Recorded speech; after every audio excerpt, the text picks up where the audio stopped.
Alrighty, welcome back everyone. We just broke down just the SEC craziness. I did my best to break it down. As of right now, A&M is the only one that has a very clear path to the CFP from those three teams that we just talked about, Ole Miss, Alabama, and A&M. The path is to win the SEC. That's pretty much the only path for A&M to get back into this thing. Outside of that, I think we just lost Alabama, Ole Miss, and A&M from the CFP race. But craziness can happen. I'll just leave it at that. I'm not going to say anything with absolute confidence from here on forward, the rest of the season, really. But let's get into the Big 12 because that gave us some answers, I suppose. We got one answer, which was Arizona State did get the win over BYU. We got Colorado, Kansas, and that's actually where we're going to start. We're going to start in Kansas City in Arrowhead Stadium, which is where Kansas is playing a lot of their games towards the back end of the season, and they got the win that I think a lot of us were worried about with Colorado. When you came into this season with Colorado, it was, okay, the talent level has risen by a considerable amount, especially on the offensive and defensive lines. They've gotten a lot better at the linebacker position. They're a lot more tough. They play a lot more clean football, and they have more options on the outside to go to more consistently. Everything was a little bit better than it was last year. And then there was that little thing in the back of your head that just said, what if there's a team that can run the ball really efficiently? What if there's a team that can just batter you over and over and over again for 4 quarters, and then at some point it was going to break? And that's what happened in this one. It was just the game that I was a little bit worried about, and the game that I think a lot of people were a little bit worried about in the Colorado fan base. But Kansas did make history here. They became the first sub-500 team to beat 3 ranked teams in 3 straight weeks. Would be absolutely incredible work from Lance Leipold after a very, very tough start to the season. Being able to handle it this way has been absolutely incredible, and they got a shot to possibly go to a bowl game at the end of the year, which sounds crazy when they were 2-6 a couple of weeks ago. But Kansas had 333 rushing yards in this game, 6.1 yards per carry. Devin Neal had 37 carries, 270 yards rushing, 3 touchdowns rushing. They had 4 catches, 80 yards, and a score through the air. It was his game, plain and simple. Devin Neal totally took over this thing, and they just couldn't tackle him. They absolutely had no answer to how physical this guy was, and not a lot of people do, to be totally fair. But Colorado is just one of those performances that it felt like you were waiting for. The offense played incredibly well. They moved the ball. They did a really nice job throughout this game, but at the end of the day, when you can run the ball that efficiently against this Colorado team, it's going to be a tall order for them to get back into this. But Kansas only didn't score on 2 drives in this game, and it was the kneel down at the end of the half, which was one play. It was a kneel down, and then at the end of the game, they went 10 plays, 53 yards in 6.5 minutes to close this game out. So there really wasn't a part of this game that Kansas did not roll in. There really wasn't a part of this game where this offense did not get downhill. There wasn't a part of this game where it felt like Colorado had any answer defensively, and it was going to happen. I'll be totally honest. I don't necessarily think this surprised me too much. It felt like Devin Neal, Daniel Highshaw, this run game in general was going to be a lot, and it was, no doubt about that. But the Colorado offense did play well, considering they got doubled up in time of possession in this game, as you can imagine with the run game they had. But the performance they gave was really incredible, especially from the dynamic duo. Shedeur Sanders was 23 of 29, 266, 3 touchdowns. Travis Hunter, 8 catches, 125, 2 scores. I think he might have locked up the Heisman this past Saturday, but more than anything, really incredible performance from Kansas.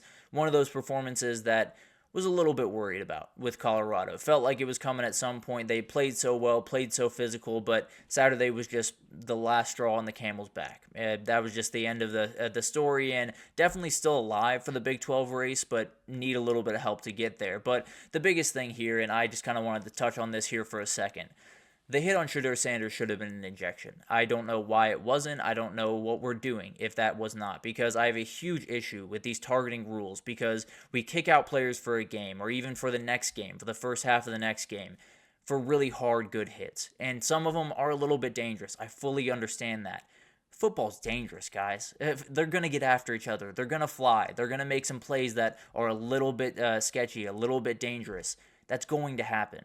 If we are going to not allow those to happen, not allow the really hard hit over the middle of the field on the wide receiver from the DB, if we're going to take that fully out of the game, okay, fine, all well and good. I don't agree with it, but all well and good. You have to take that play out of the game. that is a way more dangerous play than a lot of the other plays that we're penalizing guys for. I mean, a guy got kicked out earlier in the year for targeting a guy's butt. He hit his helmet with his butt and he got kicked out of the game, but that doesn't get an ejection. He actually put so many different parts of Shadur Sanders' body in a very, very compromised position. That's cut and dry to me. And everyone's making a big deal about Shadur Sanders bumping the ref. Give me a break. I'll just leave it at that for the time being. Give me a break. That guy absolutely should have been kicked out of the game. I don't know why he wasn't. The refs there should take a long look in the mirror. That's all I'm going to say on that, but ridiculous. I'll just leave it at that for the time being. But where does Kansas go from here? You're the ruiners. Why not just go ruin the Baylor season? They have a 5-game win streak right now, and they're still somehow in the hunt for the Big 12 championship. Might as well ruin their fun, right? You can get to a bowl game if you win next week after being down 2-6 or being 2-6 throughout the first 8 weeks of the season. Somehow you can make a bowl game. It would be crazy, but I'd be absolutely here to watch it. And then for Colorado, this one hurts. There's no doubt about that. They need to get win. They need to win and then get losses from BYU and Iowa State to get to Arlington. So they're probably in a pretty tough spot. BYU does have Houston this upcoming weekend, so I expect them to get that win and kind of move forward. And then Iowa State, if they win, they would be in over BYU. But a lot of different things unfolding here. This season was a huge success. I understand there are going to be people that are readily to dunk on Deion and Colorado and say this was a failure and say they're terrible. This was remarkable. One of the best coaching jobs of the entire year, and if they can finish it strong with a win over Oklahoma State, 9-3 after going 4-8 last year, ridiculous in every sense of the word. So I'm going to give them their flowers. We'll do a little bit more in-depth about this down the road, but remarkable stuff from Deion, even with this loss. Cannot say enough about what he's done this year and what this team has done this year. And then we got to get to this one. What a finish. This was absolutely incredible, and it was one of the weirder things that I've ever seen and one of the weirder coaching decisions that I've ever seen. With all due respect to Kenny Dillingham, he knows infinitely more about the sport than I will ever know. Here's the thing. I do know that when you have the ball within the 10-yard line with about 2 minutes left, about 1:40 left, something like that, they do have timeouts on the other side. That's all well and good. Just make them use them. Run the ball up the middle. Make them use one. Run the ball up the middle again. Make them use the second one. And then run it up the middle again. Lose 14 seconds of clock. You're probably down to somewhere in the 20-30 margin, right around there. Then you just run the ball one more time. If you don't get it on 4th down, okay, they stopped you and they get the ball back with 20 seconds left, having to go 97 yards instead of getting the ball with, granted, getting it back with 1 second left, but a chance to get a Hail Mary. So it was a weird decision-making down the stretch of that game. They got away with it, to be totally fair, but I don't think I've ever quite seen something like that. That was absolutely insane and definitely something that I don't think he'll ever do again, if I had to imagine. But Arizona State finds themselves in the catbird seat for the Big 12 championship. They're one win away from Arlington at the end of the year, which just sounds crazy. Considering all of the craziness that has gone around this sport, I mean, BYU's been one of the crazier stories, but maybe we haven't talked about them enough just because how crazy they have been. But then Arizona State been just as crazy as well. A lot of that incredible magic that BYU had might have rubbed off on Arizona State somewhere along the way because they have so much juice going in their direction. And much like the Kansas-Colorado game, how it belonged to Devin Neal, this one belonged to Cam Scadaboo. He had 28 carries for 147 yards, 3 scores in this game. He and Jordan Tyson were essentially the offense for Arizona State for much of this game, but a remarkable comeback from BYU in this one. It looked like they had just nothing going in the first half. It looked like it was going to get ugly. They had a turnover on downs, an interception, a punt, and then a surprise onside put them down 21 points. And also, surprise onside, much respect to Kenny Dillingham. That was a big-time move, and if anyone gets mad at the NFL kickoff rules, that's the biggest one I'm mad about. I want those surprise onside kicks, and those have been taken from us. But at the end of the day, they were down 28-9 early in the second half. We're able to battle back into this game. Really impressive stuff from a team that has been making really all their year based off just being fighting a little bit longer than the other team on the other sideline. But the other part of this is a lot of the stuff that had gone the way of the Cougars pretty much the entire year had gone against them the last couple of weeks. This was no different. They lost the turnover battle. They struggled to play complementary football, did not finish off drives very well. That was kind of what they really were incredible at early in the season. It's tapered down the last couple of weeks, but The final sequence, it was insane. I don't understand why you don't just kneel down or run the ball and chew clock, but they got away with it. I'll leave it at that for the time being. But all that being said, Arizona State is sitting pretty. A remarkable job what Kenny Dillingham has done over the last 2 years. We'll actually talk about that along with Dion in a little bit, because really remarkable stuff from those two guys. And where do you go from here if you're Arizona State? I think it's a very fun team. Your job now is just beat Arizona next week, and a team that has not played well over the back half of the season, and then you're in Arlington. And I might like you in Arlington, depending on who you're playing. If you're playing Iowa State, I think I'd probably like you. If you're playing BYU, maybe we have another classic on our hands. So it'll be really interesting to watch this unfold, and definitely a lot of different stuff that we will absolutely break down tomorrow, break down all the different tiebreakers and all the craziness as we get into the final week. But Arizona State's definitely sitting in the catbird seat right about now.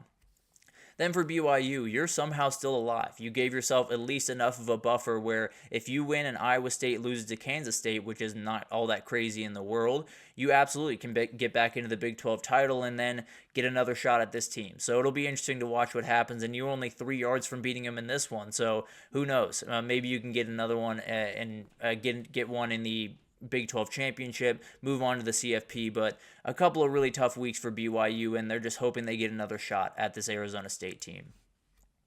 Iowa State is still very much in this conversation. A game that could have been very unimportant became very important the second that Kansas won, because if Iowa State got this win, they were in a place where they could just win out and get to the Big 12 championship, and that's exactly what they did. Now, Iowa State did their darndest to give this game away. I'll be totally honest. They had a pick six from Becht in the red zone. They also had Utah, or to give Utah the lead early, and then they had a muff punt to give them a free field goal. They had a missed field goal. They had a punt returned allowed.